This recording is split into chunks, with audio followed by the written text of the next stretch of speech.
C'est un petit pas pour l'homme, c'est un grand pas pour Chartres et les Chartrains. Nicolas Nieto va débuter sur le poste de pivot. Oui, j'ai tout faux sur les Limoges. Le début d'une nouvelle histoire pour Chartres dans cet écrin magnifique qui est le Colisée, la nouvelle maison des Chartrains. Désormais en déplacement, les Limougeaux veulent mettre à mal le sentiment de fête et le soir de gala. Défi physique, premier bras levé pour les Limougeaux, l'interception pour Yvan Vérin qui va au bout. L'histoire retiendra. Le premier but ici par l'un des hommes clés, Yvan Vérin. La passe de renversement compliquée à la limite pour Maxime Oganda. Ogando.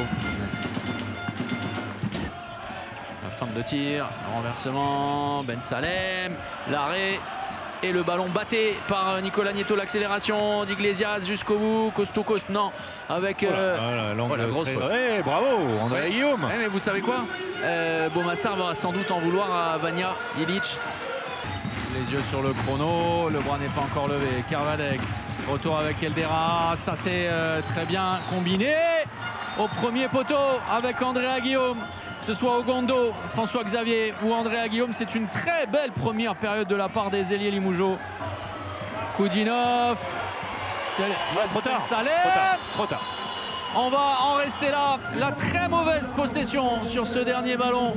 19-16 plus 3 en faveur de Limoges. Et ça a été, on le disait, le plus gros écart en faveur de Limoges il y a une petite dizaine de minutes. Ensuite, des problèmes à la finition. Chartres qui n'en a pas totalement profité. Finalement, c'est Limoges qui finit bien mieux cette première période. Avec la réfection, hein, ça ne sera pas l'érection d'une nouvelle salle, mais la réfection de Beaublanc, c'est presque un monument historique.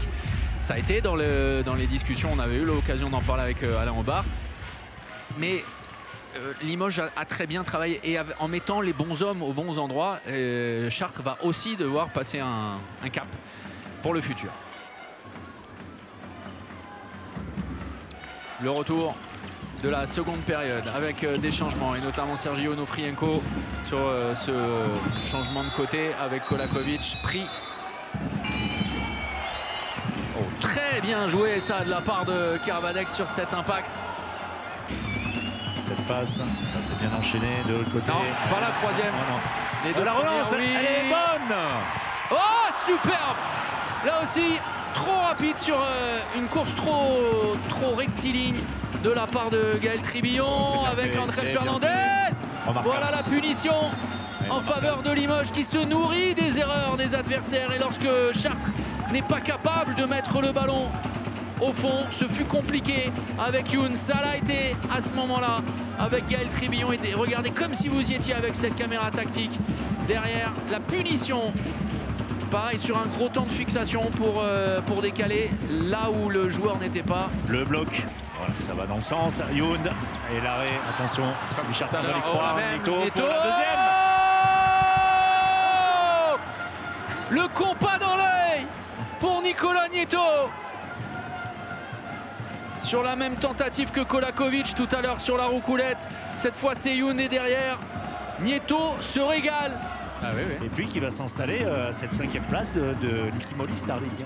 Oui, avec un vrai différentiel ce soir et un écart 40. Sans pitié, les Limougeaux jusqu'au bout. Le 40e but inscrit par le LH au terme d'une partie parfaite.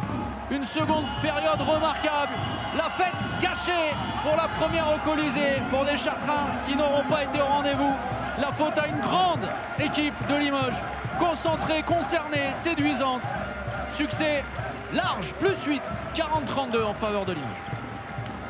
Oui, très logique, comme vous dites Thomas, parce que la meilleure équipe aujourd'hui en tout cas a gagné, je le disais, une performance pleine de maturité. Il y avait plus de possibilités, plus de sécurité dans le jeu, plus de justesse également, tactiquement aussi, en ce début de seconde période si important, on le sait, et il a été encore une fois aujourd'hui, cette faculté des Limougeaux à faire le bon choix. Oui, un petit temps faible, et c'est là où je pense qu'on prend de la maturité en tant qu'équipe, arriver à gérer justement ces temps faibles.